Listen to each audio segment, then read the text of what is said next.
Alright, so dated today, December 29,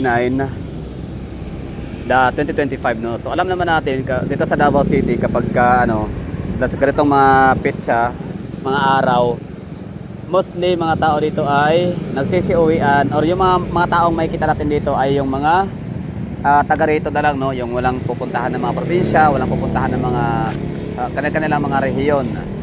So ang mga tao ay konti na lang. Ibig sabihin is hindi na gaanong traffic, at yung mga namamasyal dito, maaari yung mga taga rito na nga lang talaga, no? So this time, makikita natin or ipapakita ko sa inyo, sabay nating tuklasin, tingnan, panoorin, no? Ang pangunahing kalsada ng Davao City, main road, at yung mga pinaka tourist destination or yung madalas tinatambayan ng mga tao, no? Mapa-local man or ibang mga probinsya o ibang mga rehiyon.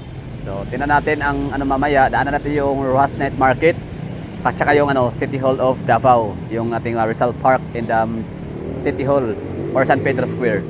So, dito tayo ngayon nagsisimula sa may Uyanggurin or Ramon Magsaysay, ang pinaka-official na pangalan ng kalye. Pero sa ating mga taga Davao kasi tao dito Uyanggurin or Chinatown, ganun. So, bakit ko kayo iikot dito konti? Kasi ang ganda tignan ng kalye na walang mga overhead wires. 'Di ba? So very siya. Very amazing. Oo.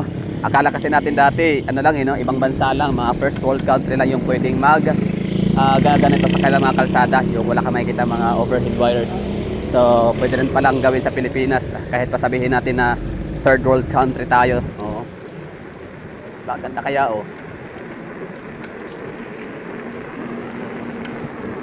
So this is Ramon Magsaysay Avenue, previously known as Uyanggurin. Bakit Uyanggurin? Hindi naman siya common na pangalan, hindi siya ginagamit ng lahat. So ang Uyanggurin is pangalan ho yan ng tawag dito,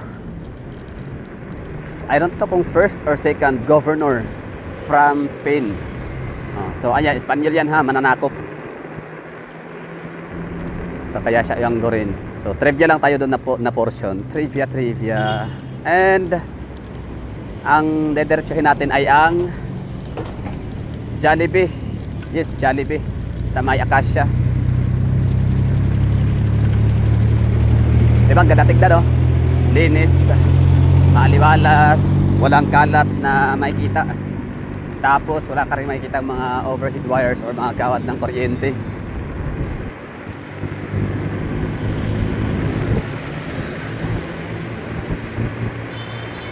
So this is Davao City.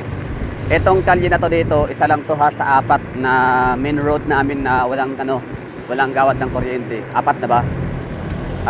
Okay, pangatlo na pala kasi meron mang portion lang kasi sa Ramon sa may Pichon or sabihin natin Magallanes Avenue. Yung Magallanes Avenue na yon, meron lang silang maliit na portion, siguro nasa mga 100 meter to 200 meters or 100 meters lang siguro. Yung layo, yung distansya ng kalye na kung saan na ibabaon na sa lupa ang mga kuryente. Tapos kumbaga parang yun parang pilot style ganun, or yung parang testing o parang doon nila unang sinubukan, sinimulan, or parang experimentation, no? Kung gaano ba kadali, mahirap ba or magastos, so parang ganun. So kaya maliit lang yung portion na walang kuryente. Anyway, so na tayo dito, no? Nagtitrivia na tayo sa ating nadaanang mga kalye, pero okay lang yan, parte ho yan ng vlog. So yun, pangalawa si Imrecto. Ito talaga pinakamataas na kalye sa Davao City na wala kang makikita mga overhead wires. And yung isa naman, San Pedro Street yung pangalawa. Kasi ito na yung pangatlo, Ramon Magsaysay. So yung Ramon Magsaysay na to, na kung saan tayo nagsimulang mag-video, mag-vlog, parang nasa mga kalahati lang yata, no, ng kalye ng kanilang street na to ang naibaon ang mga gawad ng kuryente. So hindi ko alam, baka next year, no, ipagpatuloy nila ulit or dire-diretsuhin na. Although nung mga nakaraang linggo nakita ko naman na kahit madaling araw may mga nagtatrabaho talaga, no, sa paggawa ng underground cabling system. Anyway, so ito yun ha. Dated time check tayo alas 10:20 na ng gabi, pero kita natin dito may mga tao pa rin, no, marami. Ito to kasi yung pinaka focal point ng lahat, bound for different location, destination, no? North, South, East, West. Lahat ng mga barangay. So ito yung mga tambayan ng mga jeepney. So ito yung Jollibee. Kita yung Jollibee, Magsaysay. So yan yung pupuntahan natin ngayon.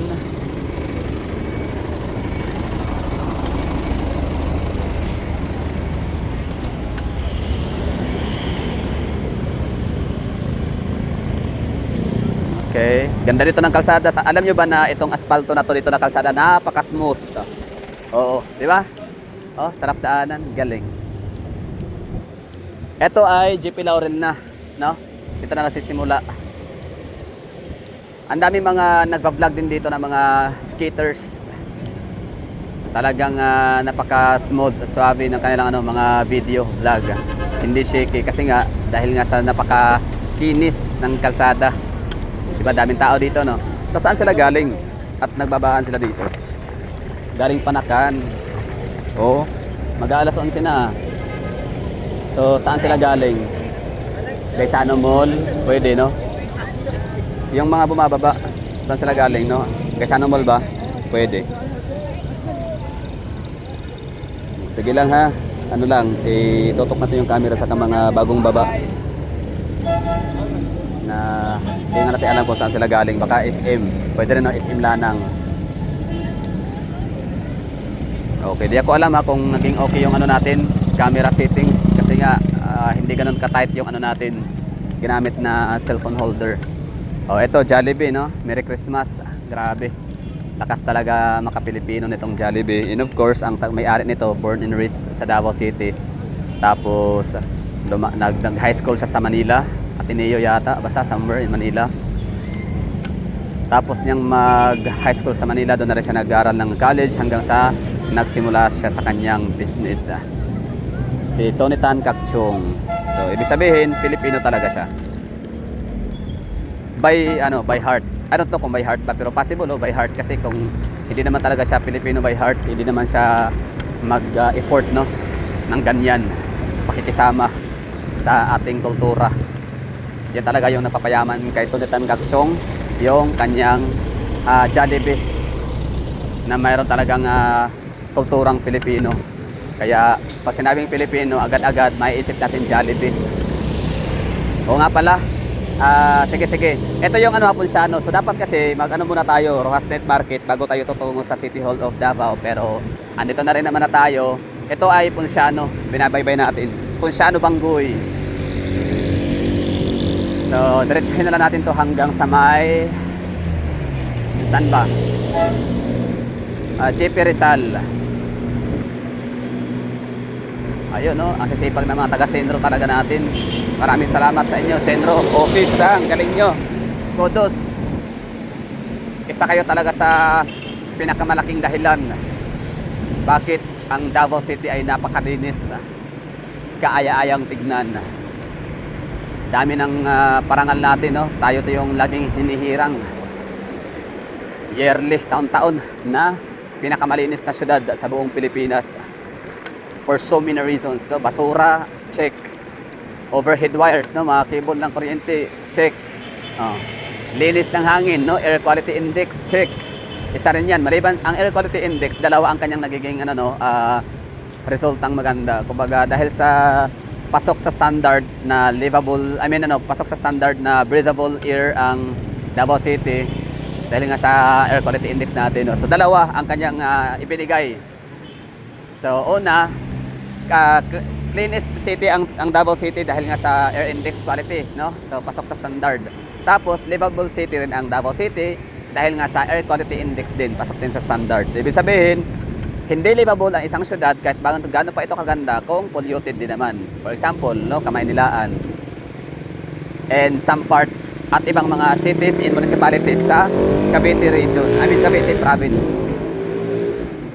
So yun po yun, no? So grabe yung air quality index sa Davao City na maintain ho natin despite sa napaka lawak ng ating urbanization at dami ng tao dito.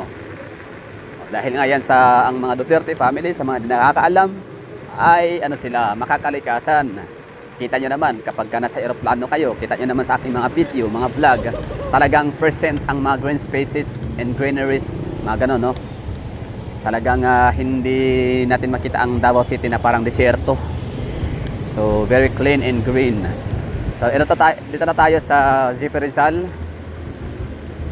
Ito na portion, wala tong ano dito. Hindi pa naibao ng kuryente dito, pero grabe yung Jollibee, oh. Jollibee Bolton. Okay, so punta tayo ng ano, si Emrecto. At least man lang ay na-tour ko kayo sa mga main road dito sa Poblacion District or pinaka downtown area city proper or heart of the city.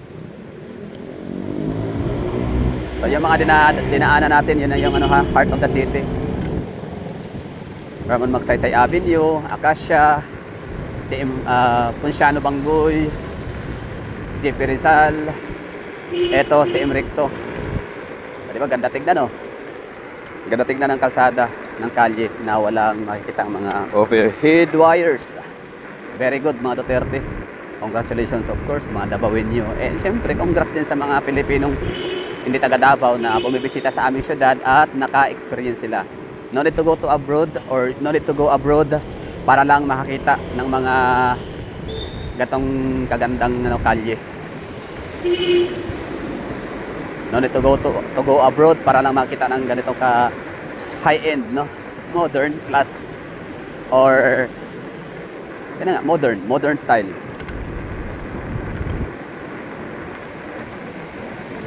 Linis, lawak, disenyo, tapos yun nga, no overhead wires along the streets na makikita.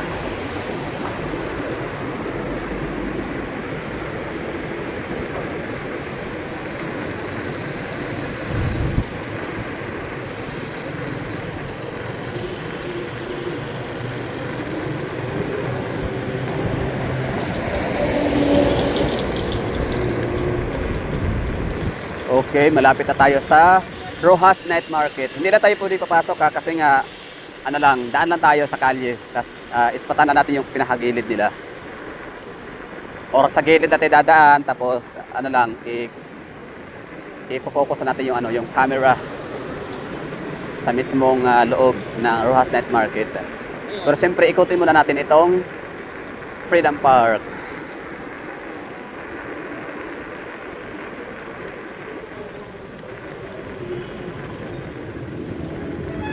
Okay, time check, alas 10:30, no? Mga ganyan ang oras natin ngayon. Okay, we're here at Freedom Park. Ikotin lang natin. Itong lugar na to dito, open 24/7, 24 hours. In fact, may mga tao dito natutulog. Magdamag, no? May mga tao dito tumatambay. Tambayan to ng mga estudyante, yan, mga magduwa. Safe din naman kasi wala namang mga basagulero, basagulo or mga batang hamog, no, na nanggugulo sa mga natutulog. Parang gusto kong pumunta sa ano dito, oh. Sige, puntahan natin ang market, Poblacion Market. Alright, Poblacion Market is yan po yung bago nating ano, bagong Aldebingco. Actually, Aldebingco and Poblacion Market, isa lang ho yan ang may-ari. Nilipat lang dito, nirelocate. Ayan, oh, Poblacion District. So ibig sabihin, pag kayo pupunta sa Davao City at dayo lang kayo dito, ibig sabihin mamamasyal, bakasyon, bisita. So punta kayo dito. Open sila hanggang alas 7, alas 8. Yan, oh. Okay. Retails 9 AM. 7 PM lang ang pinaka last minute.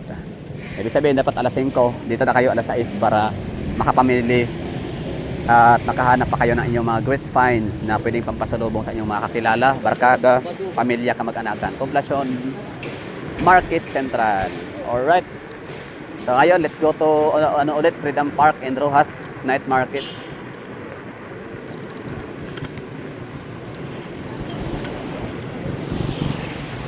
Rojas Night Market. Ikot-ikot lang, ikot-ikot, ikot.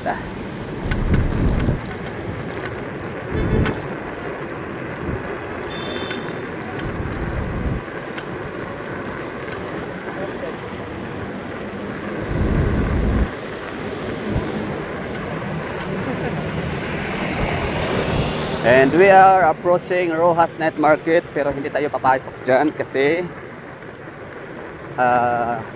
wag lang, ayaw lang natin pumasok. Sa gilid na tayo, no? Magbi-video.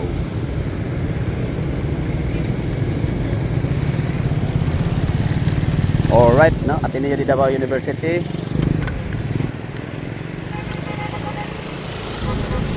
Oh, ito yung abangan, pilahan ng mga pasahero papuntang Toril, Davao City. Okay, ito na yung Rojas Night Market. So mag-alas 12 na, kaya paunti-unti nang nagsialisan ang mga tao dito. I mean, mag-alas 11 pa lang pala. Ayan.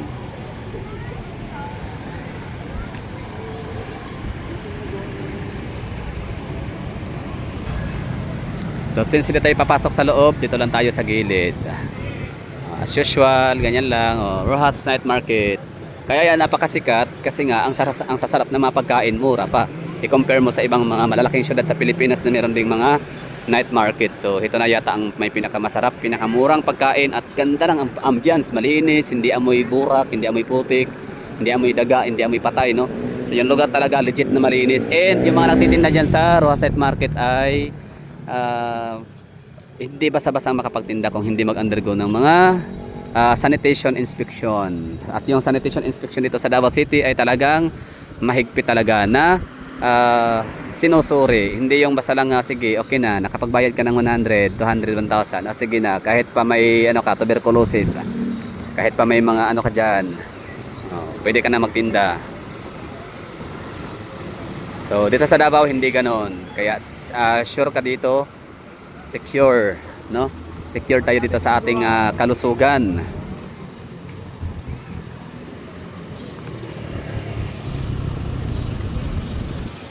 Okay. So mataas, mahaba ang Rojas Night Market.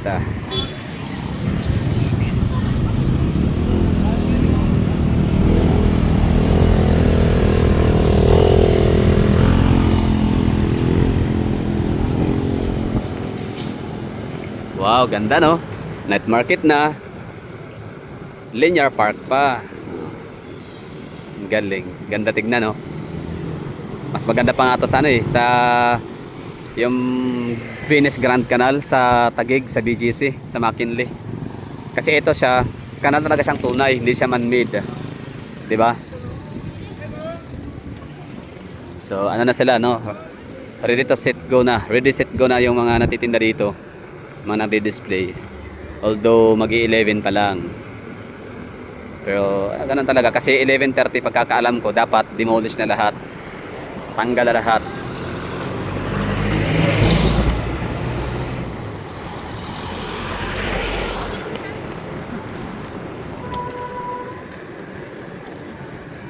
Alright.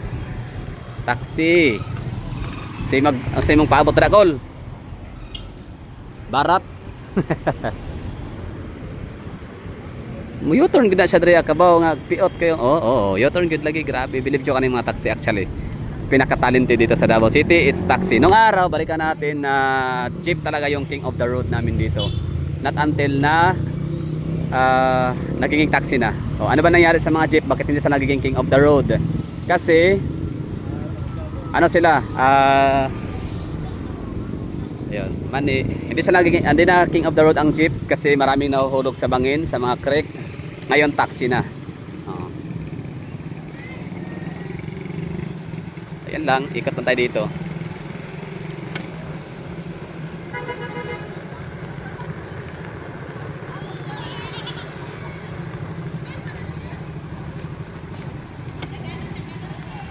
So ito na yung entrance area ng Junction 2 Coastal Road para makadaan kayo sa Bukana Bridge.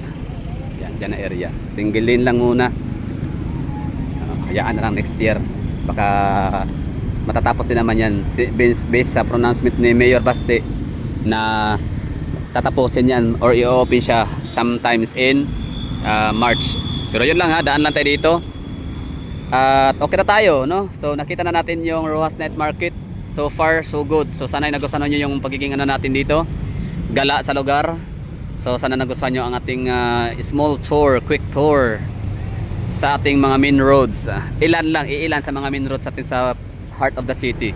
So ulitin ko, yung una nating pinuntahan na turn on yung camera natin ay Guerrero Corner, Ramon Magsaysay. Tapos dumiretso tayo from Magsaysay papuntang Jollibee, that's Acacia.